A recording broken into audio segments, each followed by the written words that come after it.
नमस्कार सभी को गुड मॉर्निंग, राधे राधे। स्वागत है आप सभी साथियों का राधे क्लासेज के यूट्यूब चैनल पर। प्यारे साथियों, आशा करता हूँ आप सभी स्वस्थ होंगे। साथियों, पिछली क्लास में हमने राजस्थान इतिहास, कला, संस्कृति, भूगोल व संविधान से संबंधित महत्वपूर्ण प्रश्नों पर चर्चा की थी। आज उसी सीरीज को आगे बढ़ाते हुए हम इतिहास, कला, संस्कृति, भूगोल व संविधान से संबंधित कुछ और महत्वपूर्ण प्रश्नों पर चर्चा करेंगे। राजस्थान की किसी भी भर्ती परीक्षा की तैयारी करने वाले छात्रों के लिए यह प्रश्न काफ़ी महत्वपूर्ण रहने वाले हैं, काफ़ी इम्पोर्टेंट रहने वाले हैं। प्यारे साथियों, यदि आप भी कर रहे हैं राजस्थान की किसी भी भर्ती परीक्षा जैसे रेट, पटवार, बीएसटीसी, वीडियो, चतुर्थ श्रेणी, जेल प्रहरी, एलडीसी आदि की तैयारी कर रहे हैं तो आपके लिए यह प्रश्न काफ़ी महत्वपूर्ण रहने वाले हैं। साथियों, आप इस क्लास के माध्यम से अपनी तैयारी को परख सकते हैं, देख सकते हैं कि आपकी तैयारी कितनी मजबूत है, आप एग्ज़ाम की दृष्टि से क्या पढ़ रहे हो, कितना पढ़ रहे हो, कितना पढ़ना चाहिए। तो प्यारे साथियों, आप बने रहना हमारे साथ, क्लास को पूरी देखना, स्किप मत करना। और यदि आपने अभी तक हमारे चैनल को सब्सक्राइब नहीं किया है तो चैनल को सब्सक्राइब करना और बेल आइकन को प्रेस कर देना ताकि आप तक हमारे लेटेस्ट वीडियो पहुँचते रहे। और प्यारे साथियों, यदि आपने हमारी पिछली क्लास नहीं देखी है तो डिस्क्रिप्शन में लिंक दिया हुआ है, आप हमारी पिछली क्लास देखना और देखना कि किस प्रकार के प्रश्नों का यहाँ पे हल करवाया जाता है, कैसे प्रश्न यहाँ पे हल किए जाते हैं। तो चलते हैं साथियों अपने प्रश्न पर, अपने टॉपिक पर प्रारंभ करते हैं आज की क्लास को। प्यारे साथियों, चलते हैं। प्रश्न है साथियों, जो दृढ़ राखे धर्म को तिहि राखे करतार, यह पंक्तियाँ किस वंश के राज चिन्ह में अंकित है। प्यारे साथियों, प्रश्न है जो दृढ़ राखे धर्म को तिहि राखे करतार, उक्त जो पंक्तियाँ हैं किस वंश के जो राज चिन्ह है उस राज चिन्ह में अंकित है। मारवाड़ के में, मेवाड़ के में, जैसलमेर, जयपुर या अनुत्तरित रहने वाला है। काफ़ी अच्छा प्रश्न है, काफ़ी शानदार प्रश्न है साथियों। इसका जो राइट आंसर है वो राइट आंसर क्या रहने वाला है, आज की क्लास के अंत में आप कमेंट देके बताना कि आपके इन प्रश्नों में से कितने प्रश्न सही निकले, कितने प्रश्न गलत है। साथियों, गलत हुए प्रश्नों को फिर दोबारा से क्लास को देखना और देखना कि आपने क्या गलती की, कहाँ पे गलती की। तो बताइए साथियों, उक्त जो पंक्तियाँ हैं, पंक्तियाँ किस वंश के संबंधित है, किस वंश के राज चिन्ह में है। तो कौन सा वंश आ जाएगा रे साथियों? मेवाड़ राजवंश। कौन सा वंश आ जाएगा? मेवाड़ राजवंश। अरे मेवाड़ जो राजवंश है, यहाँ पे जिस वंश ने शासन किया था वो वंश था गोहिल। कौन सा वंश था? गोहिल वंश ने शासन किया था। गोहिल वंश की स्थापना तो सन 566 ईस्वी में गोहिल या गुहादत्त ने की थी। किसने की थी? गोहिल या गुहादत्त ने की थी। प्यारे साथियों, सर्वाधिक समय तक एक ही जगह पर शासन करने वाला शासन था। सर्वाधिक समय तक एक ही जगह पर शासन करने वाला वंश कौन सा है? गोहिल वंश था। गोहिल वंश का जो प्रथम प्रतापी शासक हुआ था वो प्रथम प्रतापी शासक हुआ था बप्पा। कौन हुआ था रे साथियों? बप्पा रावल। बप्पा रावल ने 734 में मान मौर्य को पराजित करके चित्तौड़ पर अधिकार कर लिया था, वह नागदा को राजधानी बना दिया था। चलते हैं साथियों अगले प्रश्न पर।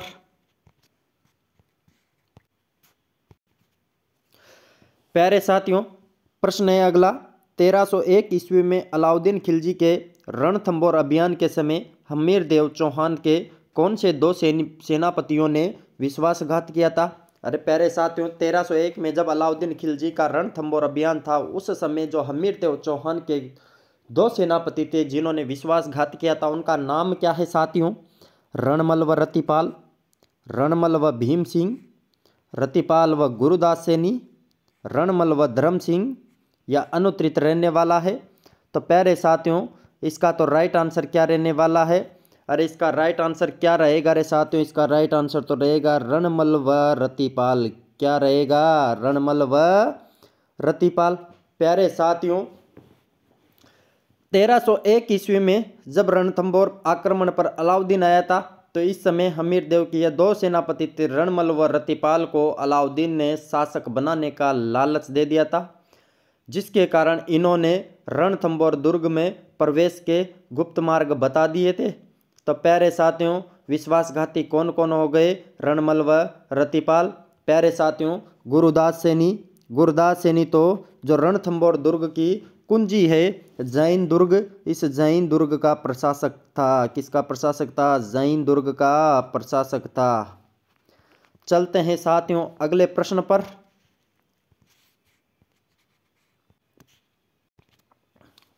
प्रश्न है साथियों, जोधपुर लीजियन टुकड़ी किस सैनिक छावनी से संबंधित है?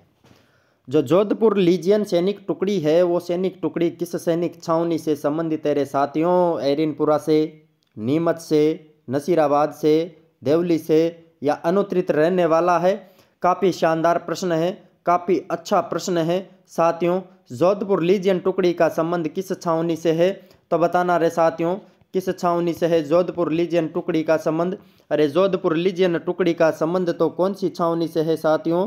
एरिनपुरा छावनी से है। कौन सी छावनी से है? एरिनपुरा छावनी से जोधपुर लीजियन टुकड़ी का संबंध है। प्यारे साथियों, जोधपुर लीजियन टुकड़ी की स्थापना 1835 ईस्वी में, कब? 1835 में ईस्ट इंडिया कंपनी द्वारा की गई थी।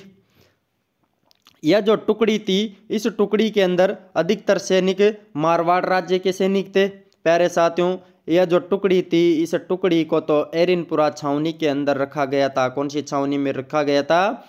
एरिनपुरा में। अरे जोधपुर लीजियन के सैनिकों को तो पूर्बिया सैनिक भी कहा जाता था। कैसे सैनिक कहा जाता था रे साथियों? पूर्बिया सैनिक भी कहा जाता था। पूर्बिया सैनिक भी कहा जाता था। जोधपुर लीजियन के सैनिकों को तो पूर्बिया सैनिक भी कहा जाता था। चलते हैं साथियों अगले प्रश्न पर।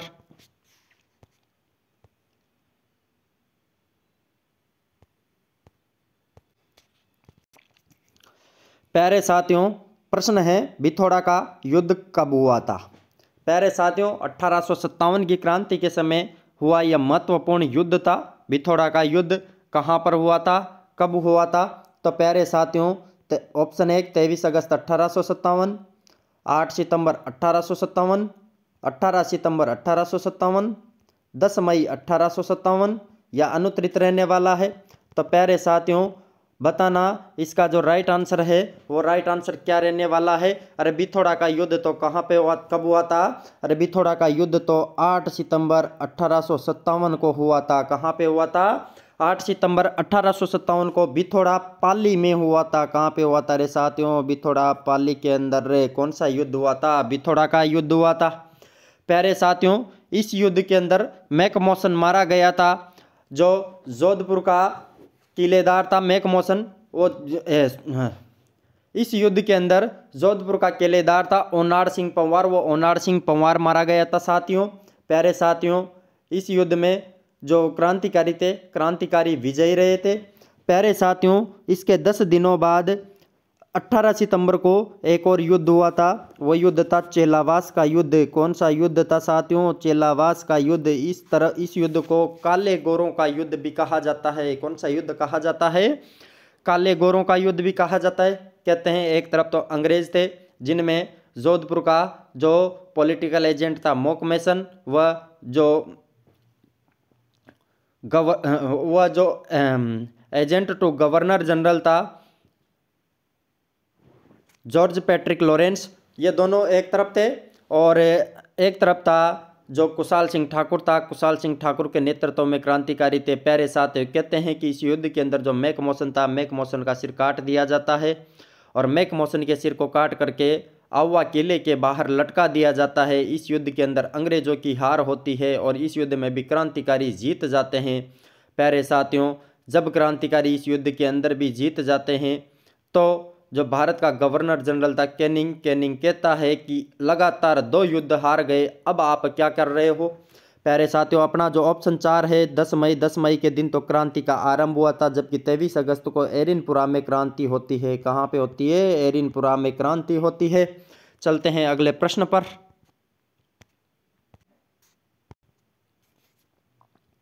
गुहिल वंश के संदर्भ में निम्नलिखित में से असुमेलित कथन को छांटिए। जो गुहिल वंश है, उस गुहिल वंश के संदर्भ में निम्नलिखित में से असुमेलित कथन को छांटना है साथियों। गुहिल वंश के कुल देवता एकलिंगनाथ जी, गुहिल वंश के आराध्य देव चारभुजानाथ जी, गुहिल वंश की कुल देवी केला देवी, गुइल वंश की आराध्य देवी चारभुजा माता या अनुत्तरित रहने वाला है? तो प्यारे साथियों बताना इसका राइट आंसर क्या रहने वाला है। कौन सा कथन है जो असुमेलित है रे साथियों? कौन सा कथन आ जाएगा? दिख रहा है ऑप्शन सही। अरे गुइल वंश के जो आराध्य कुल देवी है वो कुल देवी केला देवी ना होकर के कौन सी देवी है रे साथियों? गुइल वंश की कुल देवी तो कौन सी माता है? बाण माता है। कौन सी माता है रे साथियों? बाण माता। गुइल वंश की कुल देवी तो कौन सी माता है? बाण माता है। प्यारे साथियों गुइल वंश के कुल देवता एक लिंगनाथ जी है, जबकि गुइल वंश के आराध्य देव तो चार भुजा नाथ जी है, जिनको गढ़बोर देव के नाम से भी जाना जाता है। और गुइल वंश की जो आराध्य देवी है वो आराध्य देवी चार भुजा माता है, जिसे गढ़बोर माता भी कहा जाता है प्यारे साथियों। और जो कुल देवी है वो कुल देवी केला देवी ना होकर के कौन सी माता हो गई? बाण माता हो गई। तो प्यारे साथियों चलते हैं अगले प्रश्न पर। राजस्थान का जतिन दास किसे कहा जाता है? राजस्थान का जो जतिन दास है वो जतिन दास किसे कहा जाता है साथियों? बालकृष्ण कौल को, रणछोड़दास गट्टानी को, द्वारकानाथ काचरू को, बाल मुकुंद बिस्सा को या अनुत्तरित रहने वाला है? तो प्यारे साथियों राजस्थान का जो जतिन दास है वो राजस्थान का जतिन दास किसे कहा जाता है? किसे कहा जाता है रे साथियों? राजस्थान का जतिन दास तो बाल मुकुंद बिस्सा को कहा जाता है। किसको कहा जाता है? बाल मुकुंद बिस्सा को राजस्थान का जतिन दास कहा जाता है, क्योंकि भारत छोड़ो आंदोलन के दौरान 19 जून 1942 के दिन जेल में भूख हड़ताल कर रहे बाल मुकुंद बिस्सा की मृत्यु हो गई थी। किसकी मृत्यु हो गई थी? बाल मुकुंद बिस्सा की मृत्यु हो गई थी। बाल मुकुंद बिस्सा ने जोधपुर में जवाहर खादी भंडार की स्थापना की थी। जवाहर खादी भंडार की स्थापना की थी। चलते हैं साथियों अगले प्रश्न पर। प्रश्न है असुमेलित कथन को छांटिए। असुमेलित को छांटना है प्यारे साथियों। कौन सा है जो असुमेलित है साथियों? एक तरफ ग्रंथ दिया हुआ है जबकि एक तरफ रचयिता या रचनाकार दिया हुआ है। तो देखते हैं प्यारे साथियों। हमीर हट चंद्रशेखर का, हमीर महाकाव्य नयन चंद्र सूरी का, हमीर प्रबंध कैलाश अमृत का, हमीर रासो भाउंड व्यास या अनुत्तरित। तो बताना साथियों इसका जो राइट आंसर है वो राइट आंसर क्या हो जाएगा? क्या हो जाएगा अरे साथियों इसका राइट आंसर? और इसका राइट आंसर तो क्या हो जाएगा साथियों? इसका राइट आंसर तो हो जाएगा ऑप्शन नंबर जो 4 है, हमीर रासो। वो हमीर रासो भाउंड व्यास ने नहीं लिखा था। हमीर रासो तो भाउंड व्यास ने नहीं लिखा था रे साथियों। किसके द्वारा लिखा गया था? हमीर रासो तो जोधराज व सारंगधर द्वारा लिखा गया था। किसके द्वारा? जोधराज व सारंगधर द्वारा दोनों ने हमीर रासो नामक ग्रंथ लिखे थे प्यारे साथियों। काफ़ी अच्छा प्रश्न है, काफ़ी शानदार प्रश्न है। जबकि भाउंड व्यास ने तो कौन सा लिखा था? हमीर रायण लिखा था। हमीर रायण लिखा था रे। भाउंड व्यास ने तो हमीर रायण लिखा था। साथियों आज की क्लास में हम काफ़ी शानदार प्रश्नों को लेकर आए हैं, काफ़ी शानदार प्रश्नों पर विचार कर रहे हैं, काफ़ी शानदार प्रश्नों का हल कर रहे हैं। तो प्यारे साथियों क्लास को स्किप मत करना। क्लास यदि आपको अच्छी लग रही है तो क्लास को शेयर करना और चैनल को ज़रूर सब्सक्राइब करना, ताकि आप तक हमारे और भी लेटेस्ट वीडियो पहुंचते रहे और आप तक नोटिफिकेशन पहुंचते रहे। तो चलते हैं साथियों अगले प्रश्न पर। इस प्रश्न का तो राइट आंसर क्या हो जाएगा? हमीर रासो भाउंड व्यास द्वारा न लिखा करके किसके द्वारा? जोधराज द्वारा लिखा गया था। किसके द्वारा लिखा गया था? जोधराज द्वारा लिखा गया था। जोधराज द्वारा लिखा गया था। चलते हैं अगले प्रश्न पर। प्रश्न है साथियों निम्न में से कौन सा दुर्ग बनास बेड़च मेनाल नदियों के संगम पर स्थित है? अरे निम्न में से कौन सा जो दुर्ग है वो दुर्ग बनास बेड़च मेनाल नदियों के संगम पर स्थित है पे साथियों? बताना कौन सा दुर्ग है? अचलगढ़ दुर्ग, मांडलगढ़ दुर्ग, बयाना दुर्ग, नाहरगढ़ दुर्ग या फिर अनुत्तरित रहने वाला है? तो प्यारे साथियों इसका जो राइट आंसर है, राइट आंसर क्या रहने वाला है? अरे कौन सा दुर्ग है जो बनास बेड़च मेनाल नदियों के संगम पर स्थित है? तो कौन सा हो जाएगा रे साथियों? कौन सा दुर्ग है? वो तो है मांडलगढ़ दुर्ग। कौन सा दुर्ग है? मांडलगढ़ दुर्ग है जो कौन सी नदियों के संगम पर बना हुआ है? बनास, बेड़च व मैनाल नदियों के संगम पर बना हुआ है। प्यारे साथियों, मांडलगढ़ जो दुर्ग है यह मंडलाकार आकृति का होने के कारण इसका नाम क्या पड़ा? मांडलगढ़ पड़ा। कौन सा दुर्ग पड़ा? मांडलगढ़ दुर्ग पड़ा। जो श्यामल दास का ग्रंथ है वीर विनोद, इस वीर विनोद के अंदर बताया गया है कि जो मांडलगढ़ जो दुर्ग है, इस मांडलगढ़ दुर्ग का निर्माण तो अजमेर के चौहान शासकों द्वारा करवाया गया था। किसके द्वारा करवाया गया था? अजमेर के चौहान शासकों द्वारा मांडलगढ़ दुर्ग का निर्माण करवाया गया था। यह दुर्ग जल दुर्ग की श्रेणी में भी आता है। कौन से दुर्ग की श्रेणी में आता है? जल दुर्ग की। प्यारे साथियों, अचलगढ़ दुर्ग सिरोही के अंदर है, बयाना दुर्ग भरतपुर में है, जबकि नाहरगढ़ दुर्ग जयपुर में स्थित है, जिसका निर्माण सवाई जयसिंह ने करवाया था। किसने करवाया था? सवाई जयसिंह ने। चलते हैं साथियों अगले प्रश्न पर। प्रश्न है साथियों, आई माता के थान को कहते हैं। आई माता का जो थान है उस थान को क्या कहते हैं साथियों? दरगाह, बडेर, मठ, मंदिर या अनुत्तरित रहने वाला है। तो प्यारे साथियों, इसका राइट आंसर क्या रहने वाला है? आई माता के थान को क्या कहते हैं साथियों? अरे आई माता के थान को तो बडेर कहा जाता है। क्या कहा जाता है साथियों? आई माता के थान को बडेर कहा जाता है। जबकि आई माता का जो मंदिर है वो मंदिर तो बिलाड़ा जोधपुर में स्थित है। कहाँ पे स्थित है रे साथियों? बिलाड़ा जोधपुर के अंदर आई माता का मंदिर स्थित है। आई माता जो है वो सिरवी जाति की कुल देवी है। कौन सी जाति की? सिरवी जाति की कुल देवी है। प्यारे साथियों, आई माता को तो नव दुर्गा का अवतार भी माना जाता है। आई पंथी आई माता द्वारा बनाए गए 11 नियमों का पालन करते हैं, अतः उन्हें डोरापंथी या 11पंथी भी कहा जाता है। प्यारे साथियों, कहते हैं कि जो आई माता है, आई माता के मंदिर में गुज्जर जाति के लोग प्रवेश नहीं करते। कौन सी जाति के लोग प्रवेश नहीं करते? गुज्जर जाति के। और आई माता के मंदिर के बारे में एक और विशेष बात है कि कहते हैं कि यहाँ से अखंड दीपक से जलता रहता है। उस दीपक से हमेशा केसर टपकता रहता है। कौन क्या टपकता रहता है साथियों? अखंड ज्योत से केसर टपकता रहता है। कौन सी माता है? आई माता है रे प्यारे साथियों। चलते हैं साथियों अगले प्रश्न पर।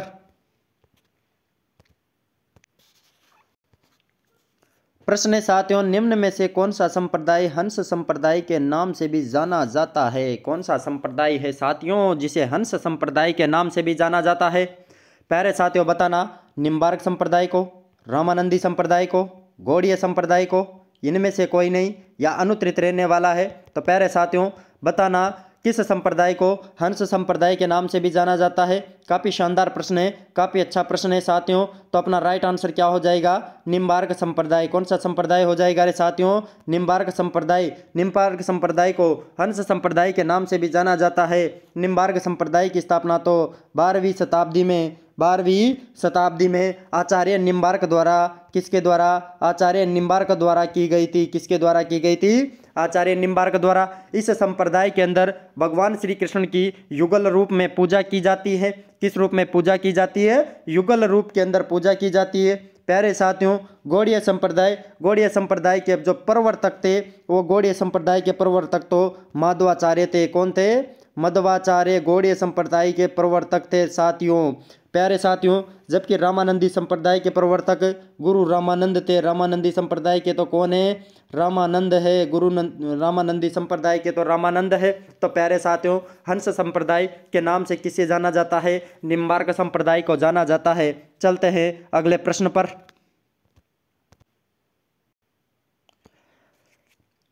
निम्नलिखित में से असुमेलित युग्म है कौन सा है साथियों? जो असुमेलित है, सुमेलित नहीं है, कौन सा है प्यारे साथियों? ऑप्शन 1 भरतरी मेला भाद्रपद शुक्ल अष्टमी, दूसरा है चौथ माता मेला भाद्रपद कृष्ण चतुर्थी, तीसरा है केला देवी मेला चैत्र शुक्ल एकम से दशमी तक, और बेणेश्वर मेला है माघ शुक्ल एकादशी से पूर्णिमा तक, या अनुत्तरित रहने वाला है। तो बताना साथियों इसका जो राइट आंसर है वो राइट आंसर क्या रहने वाला है? राइट आंसर क्या होगा? अरे प्यारे साथियों, कौन सा है जो असत्य कथन है, कौन सा है जो असुमेलित है? तो प्यारे साथियों इसका राइट आंसर तो क्या हो जाएगा?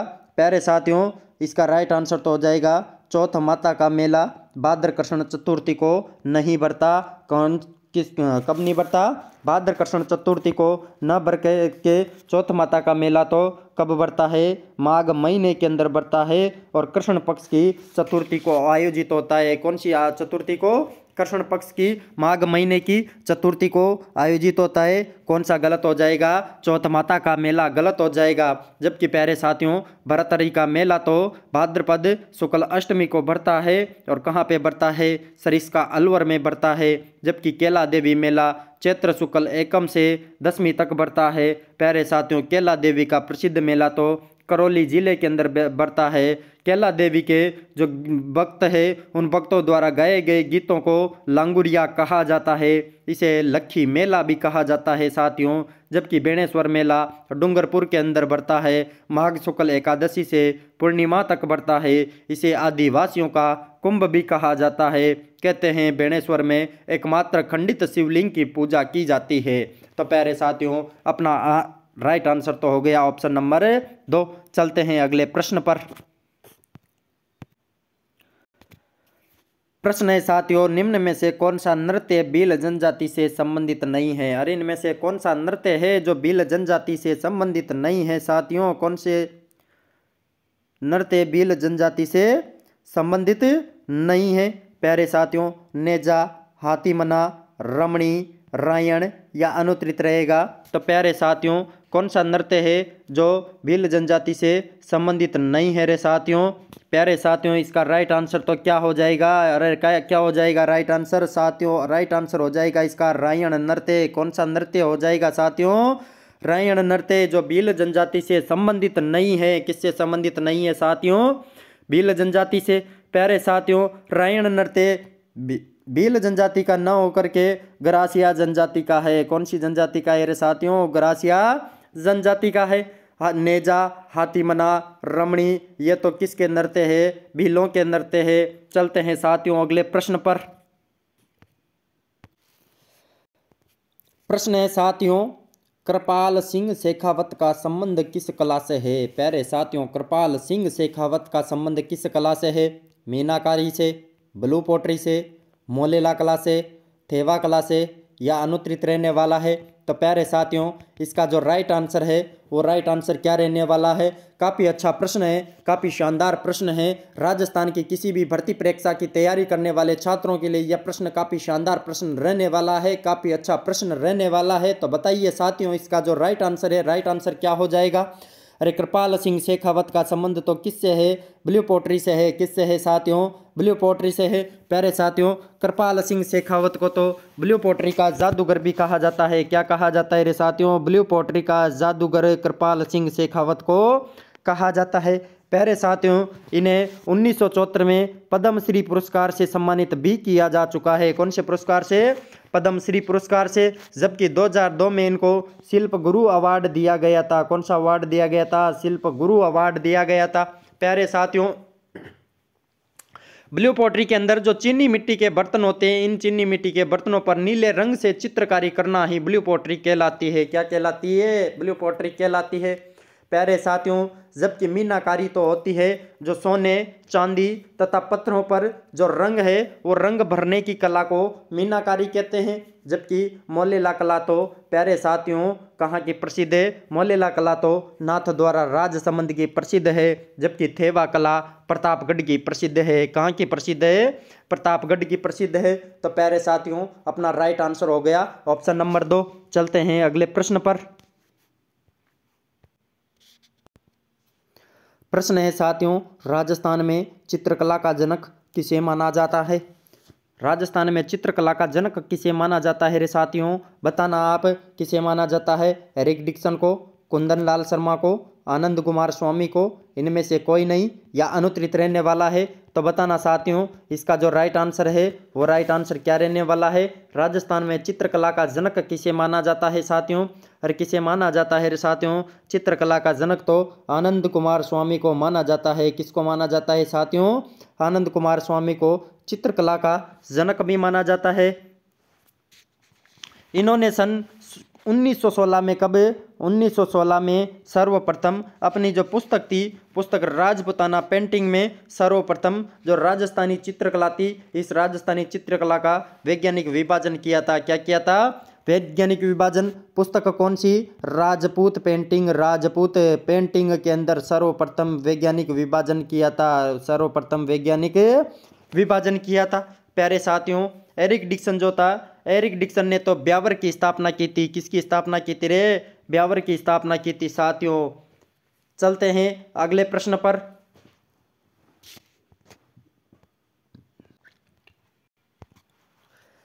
प्रश्न है साथियों, निम्न में से किस प्रकार की मिट्टी में जल धारण की क्षमता अधिक होती है, जिसके कारण उसमें अधिक सिंचाई की आवश्यकता नहीं होती? अरे कौन सी मिट्टी है जिसमें जल धारण की क्षमता अधिक होती है, जिसके कारण उसे अधिक सिंचाई की आवश्यकता नहीं होती? तो बताना साथियों, इसका जो राइट आंसर है, राइट आंसर क्या हो जाएगा? लाल चिकनी मिट्टी, भूरी मिट्टी, काली मिट्टी, जलोढ़ मिट्टी या अनुत्तरित रहेगा? तो प्यारे साथियों, इसका तो राइट आंसर क्या हो जाएगा? राइट आंसर क्या हो जाएगा रे साथियों? कौन सी मिट्टी है जिसमें जल धारण की क्षमता अधिक होती है? तो कौन सी मिट्टी हो जाएगा? काली मिट्टी हो जाएगा। कौन सी मिट्टी हो जाएगा रे साथियों? काली मिट्टी हो जाएगा। काली मिट्टी के अंदर जल धारण की क्षमता अधिक होती है। प्यारे साथियों, इसके जो कण होते हैं वो कण बारीक होते हैं, इस कारण इस पे अधिक सिंचाई की आवश्यकता नहीं होती।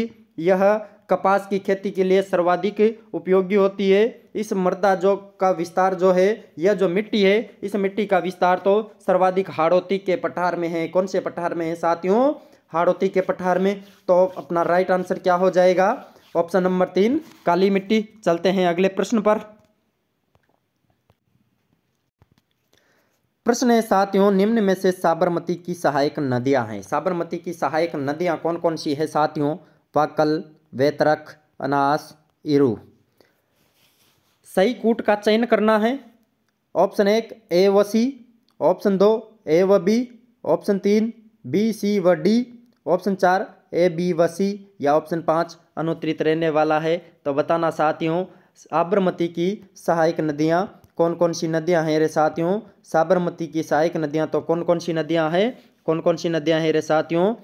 इसका राइट आंसर हो जाएगा ऑप्शन नंबर बी, ए व बी, वाकल और वेतरक। तो किसकी सहायक नदियां हैं साथियों? साबरमती की सहायक नदियां हैं। साबरमती की सहायक नदियों के अंदर हथमती नदी भी आ जाता है, मेरवा नदी आ जाती है, मानसी नदी आ जाती है। जबकि प्यारे साथियों, ईरू, अनास, सोम, जाखम ये तो माही नदी की सहायक नदियां हैं। किसकी सहायक नदियां हैं?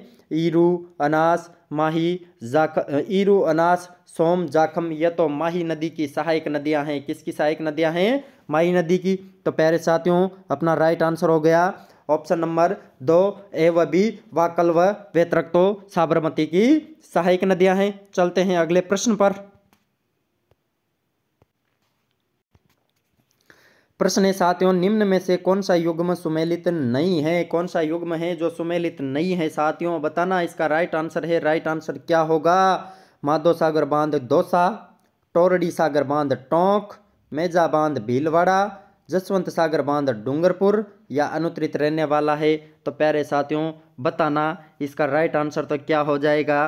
क्या हो जाएगा रे साथियों इसका राइट आंसर? अरे इसका राइट आंसर तो ऑप्शन नंबर जो 4 है, जसवंत सागर बांध या डूंगरपुर में न होकर के कहाँ पे है? जसवंत सागर बांध तो कहाँ पे है रे साथियों? जोधपुर के अंदर स्थित है। कहाँ पे स्थित है? जसवंत सागर बांध तो जोधपुर में स्थित है। जबकि मेजा बांध भीलवाड़ा में स्थित है, टोरडी सागर बांध टोंक में स्थित है और माधो सागर बांध कहाँ पे स्थित है? माधो सागर बांध तो दौसा में स्थित है रे साथियों। चलते हैं अगले प्रश्न पर। प्रश्न है साथियों, टिकोमेला अंडुलेटा निम्न में से किसका वैज्ञानिक नाम है? अरे टिकोमेला अंडुलेटा तो किसका वैज्ञानिक नाम है साथियों? खेजड़ी, रोइडा, प्लास, महुआ या अनुत्तरित रहने वाला है? तो बताना साथियों, टिकोमेला अंडुलेटा तो किसका वैज्ञानिक नाम है साथियों? किसका वैज्ञानिक नाम है? ऑप्शन नंबर 2 रोइडा का वैज्ञानिक नाम तो टिकोमेला अंडुलेटा है साथियों। प्यारे साथियों, रोइडा को राज्य पुष्प भी कहा जाता है। राजस्थान का राज्य पुष्प है, जिसे सन 1983 में राज्य पुष्प का दर्जा दिया गया था। किसका दर्जा दिया गया था? राज्य पुष्प का। जबकि राज्य वृक्ष तो खेजड़ी है, राज्य वृक्ष है। कैसा वृक्ष है साथियों? राज्य वृक्ष है साथियों। राज्य वृक्ष तो खेजड़ी है साथियों। राज्य वृक्ष तो खेजड़ी है, राज्य वृक्ष। प्यारे साथियों, इसे रेगिस्तान का गौरव भी कहा जाता है, थार का कल्प वृक्ष भी कहा जाता है। वैज्ञानिक नाम है खेजड़ी का प्रोसेपिस सिनेरेरिया। क्या नाम है साथियों? प्रोसेपिस सिनेरेरिया। 1983 में से राज्य वृक्ष यह भी कब घोषित हुआ था? 1983 के अंदर राज्य वृक्ष घोषित कर दिया था साथियों। जबकि महुआ जो है एक भारतीय उष्णकटिबंधीय वृक्ष है। कैसा वृक्ष है? भारतीय उष्णकटिबंधीय वृक्ष है, जो उत्तरी जो मैदानी इलाके हैं उन उत्तरी मैदानी इलाकों के अंदर पाया जाता है। इसका नाम है महुआ, याद रख लेना। अरे महुआ, महुआ से मधुका, मधुका लैंगिफोलिया है। क्या नाम है इसका? मधुका लैंगिफोलिया है। क्या नाम मेरे साथियों? मधुका लैंगिफोलिया है। चलते हैं अगले प्रश्न पर। प्रश्न है साथियों, राजस्थान का प्रथम प्राकृतिक गैस आधारित प्रोजेक्ट स्थित है। राजस्थान का जो प्रथम प्राकृतिक गैस आधारित प्रोजेक्ट है वो प्रोजेक्ट कहाँ पे स्थित है साथियों? बाड़मेर में, जैसलमेर में, बीकानेर में, कोटा में या अनुत्तरित रहने वाला है? तो प्यारे साथियों, इसका जो राइट आंसर है वो राइट आंसर क्या रहने वाला है? राजस्थान का प्रथम प्राकृतिक गैस आधारित प्रोजेक्ट कहाँ पे स्थित है? तो कहाँ पे स्थित है रे साथियों? जैसलमेर जिले के अंदर स्थित है। कहाँ पे स्थित है? जैसलमेर जिले के रामगढ़ में स्थित है। कहाँ पे स्थित है? रामगढ़ के अंदर स्थित है, जिसे रामगढ़ पावर प्रोजेक्ट के नाम से भी जाना जाता है। किस नाम से जाना जाता है? Ramgarh power project. इसकी स्थापना तो 5 नवंबर 1994 को हुई थी। 5 नवंबर 1994 को रामगढ़ पावर प्रोजेक्ट की स्थापना हुई थी। 5 नवंबर 1994 को हुई थी। चलते हैं साथियों अगले प्रश्न पर। प्रश्न है साथियों, राजस्थान में सूखा संभाव्य क्षेत्र कार्यक्रम किस वर्ष प्रारंभ हुआ? राजस्थान में जो सूखा संभाव्य क्षेत्र कार्यक्रम था वह किस वर्ष प्रारंभ हुआ था साथियों? 1987-88, 1977-78, 1973-74, 1960-61 या अनुत्तरित रहने वाला है? तो प्यारे साथियों, इसका जो राइट आंसर है वो राइट आंसर तो क्या रहने वाला है? राजस्थान में सूखा संभाव्य क्षेत्र कार्यक्रम किस वर्ष प्रारंभ हुआ था? तो किस वर्ष प्रारंभ हुआ था साथियों? 1973-74 के अंदर राजस्थान के अंदर सूखा संभाव्य क्षेत्र कार्यक्रम प्रारंभ हुआ था। प्यारे साथियों, यह जो कार्यक्रम था केंद्र व राज्य की भागीदारी से प्रारंभ हुआ था। इसमें केंद्र का 75% जबकि राज्य का 25% भागीदार बनना सुनिश्चित हुआ था। केंद्र 75% राशि वहन करेगा, जबकि राज्य 25% राशि वहन करेगा। यह जो हिस्सा था यह हिस्सा सुनिश्चित किया गया था। 1973-74 में सूखा संभाव्य क्षेत्र कार्यक्रम चलाया गया था। कुल 11 जिलों के अंदर चलाया गया था। कितने जिलों में चलाया गया था? 11 जिलों के अंदर। कौन कौन से जिले थे? करौली, उदयपुर, भरतपुर, बांसवाड़ा, डूंगरपुर, कोटा, झालावाड़, सवाई माधोपुर, टोंक, बारां तथा अजमेर में चलाया गया था। कहाँ पे चलाया गया था? इन 11 जिलों के अंदर चलाया गया था। चलते हैं साथियों अगले प्रश्न पर। प्रश्न है साथियों, राजस्थान राज्य सहकारी स्पिनिंग एंड जिनिंग मिल्स संघ लिमिटेड की स्थापना कब की गई? राजस्थान राज्य सहकारी स्पिनिंग एंड जिनिंग मिल्स संघ लिमिटेड की स्थापना कब की गई थी साथियों? 1 अप्रैल 1993, 11 जुलाई 1991, 2 अक्टूबर 1998, 10 अप्रैल 1983 या अनुत्तरित रहने वाला है? तो प्यारे साथियों, इसका राइट आंसर तो क्या रहने वाला है? राइट आंसर क्या हो जाएगा रे साथियों? 1 अप्रैल 1993 को किसकी स्थापना की गई थी? राजस्थान राज्य सहकारी स्पिनिंग एंड जिनिंग मिल्स संघ लिमिटेड की स्थापना की गई थी। प्यारे साथियों, इसका जो मुख्यालय है वो मुख्यालय जयपुर में स्थित है। कहाँ पे स्थित है? मुख्यालय तो जयपुर के अंदर स्थित है इसका। प्यारे साथियों, इसका जो कार्य है वो कार्य है निजी एवं सहकारी क्षेत्र की मिलों पर नियंत्रण करना, निर्देशन करना और उनका संचालन करना। किसका? निजी एवं सहकारी क्षेत्र की मिलों का संचालन व नियंत्रण व निर्देशन करना। चलते हैं अगले प्रश्न पर साथियों। प्रश्न है साथियों, राज्यपाल विधान परिषद में कितने सदस्यों को मनोनीत कर सकता है? जो राज्यपाल होता है वो राज्यपाल विधान परिषद में कितने सदस्यों को मनोनीत कर सकता है साथियों? Option 1 1/3, option 2 1/4, option 3 1/6, option 4 1/8, option 5 अनुत्तरित। तो प्यारे साथियों बताना इसका जो राइट आंसर है वो राइट आंसर क्या हो जाएगा। राज्यपाल कितने सदस्यों को मनोनीत कर सकता है, कितने सदस्यों को मनोनीत कर सकता है रे साथियों। ऑप्शन नंबर 3 1/6 सदस्यों को राज्यपाल मनोनीत कर सकता है। प्यारे साथियों विधान परिषद की जो संरचना है वो विधान परिषद की संरचना अनुच्छेद 171 में वर्णित है, अनुच्छेद 171 में है।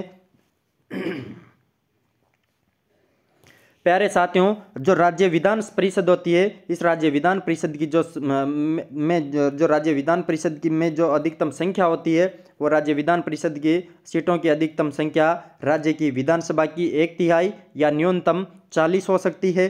प्यारे साथियों इसकी जो निर्वाचन होता है वो निर्वाचन किस प्रकार से होता है। इसके निर्वाचन में निर्वाचक आनुपातिक प्रतिनिधित्व पद्धति के अनुसार एकल संक्रमणीय मत प्रणाली द्वारा अप्रत्यक्ष रूप से इसका निर्वाचन होता है, इसमें मतदान होता है। इसके जो सदस्य होते हैं उन सदस्यों में से 1/3 सदस्यों का चुनाव तो विधानसभा के सदस्यों द्वारा किया जाता है। कितने सदस्यों का? 1/3 सदस्यों का चुनाव विधानसभा सदस्यों द्वारा, जबकि 1/3 जो सदस्य होते हैं उन 1/3 सदस्यों का स्थानीय निकाय जैसे नगर पालिका, जिला परिषद आदि के सदस्यों द्वारा 1/3 सदस्य, 1/3 तो विधानसभा सदस्यों द्वारा, 1/3 नगर निकाय सदस्यों द्वारा, जबकि 1/6 सदस्य होते हैं वो 1/6 सदस्यों का चुनाव तो 1/6 सदस्यों को राज्यपाल द्वारा मनोनीत किया जाता है, जो साहित्य से, ज्ञान से, कला से या सहकारिता से या समाज सेवा से संबंधित रहे हो। प्यारे साथियों जबकि 1/12 सदस्यों का निर्वाचन तो माध्यमिक स्तर के जो शिक्षक होते हैं वो शिक्षक करते हैं, जबकि 1/12 सदस्यों का जो चुनाव है, 1/12 सदस्यों का चुनाव तो प्यारे साथियों 3 वर्ष से राज्य में स्नातक जो निर्वाचित युवा है वो स्नातक युवा किसका करते हैं? 1/12 सदस्यों का करते हैं। तो प्यारे साथियों अपना इसमें राइट आंसर क्या हो जाएगा? राज्य विधान परिषद में कितने सदस्यों को राज्यपाल मनोनीत कर सकता है? तो राइट आंसर हो जाएगा 1/6 सदस्य। चलते हैं अगले प्रश्न पर। प्रश्न है साथियों मुख्यमंत्री को शपथ कौन दिलवाता है? मुख्यमंत्री जो है मुख्यमंत्री को शपथ कौन दिलवाता है साथियों? विधानसभा अध्यक्ष, प्रोटेम स्पीकर, राज्यपाल, उच्च न्यायालय का मुख्य न्यायाधीश या अनुत्तरित रहने वाला है। तो प्यारे साथियों इसका जो राइट आंसर है वो राइट आंसर क्या रहने वाला है? मुख्यमंत्री को शपथ कौन दिलवाता है साथियों? मुख्यमंत्री को शपथ तो राज्यपाल दिलवाता है। कौन दिलवाता है साथियों?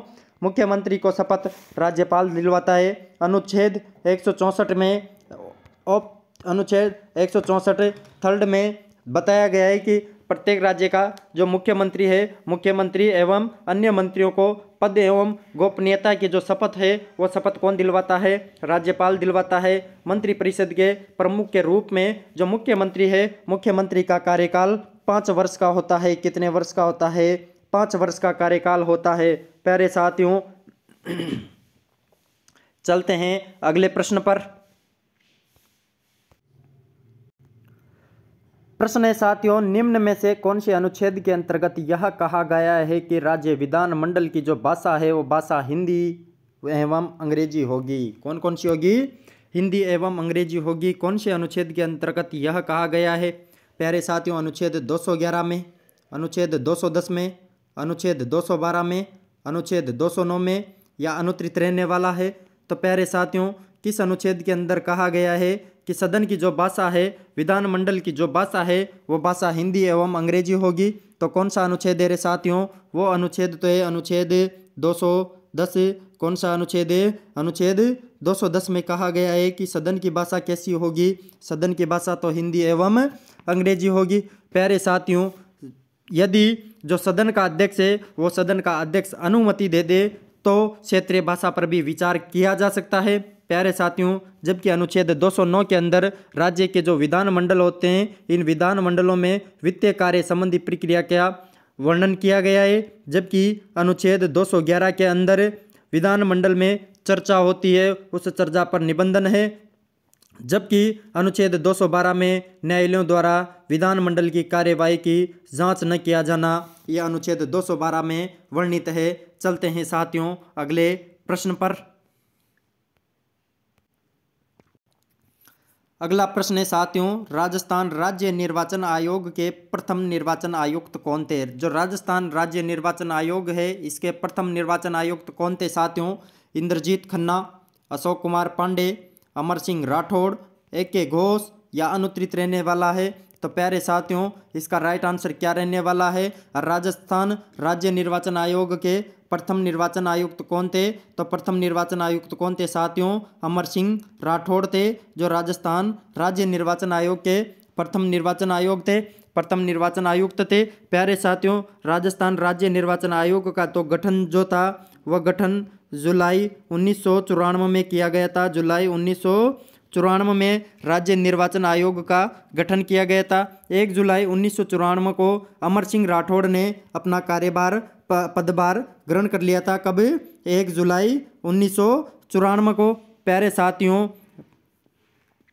अपना जो राइट आंसर है वो राइट आंसर हो जाएगा अमर सिंह राठौड़ राज्य निर्वाचन आयोग के प्रथम निर्वाचन आयुक्त थे। प्यारे साथियों आज की क्लास में हमने राजस्थान इतिहास, कला, संस्कृति व भूगोल से संबंधित महत्वपूर्ण प्रश्नों पर चर्चा की, जो प्यारे साथियों पिछले एग्जाम्स में पूछे गए हैं या फिर पूछे जा सकते हैं। प्यारे साथियों यदि आपको क्लास अच्छी लगी हो तो क्लास को शेयर करना, चैनल को सब्सक्राइब करना और बेल आइकन को प्रेस कर देना ताकि आप तक हमारे लेटेस्ट वीडियो पहुंचते रहे। तो प्यारे साथियों चलते हैं आज की क्लास को समाप्त करते हैं, मिलते हैं अगली क्लास के अंदर। तब तक के लिए आप हमारी क्लास को पूरी देखना और क्लास को शेयर करना।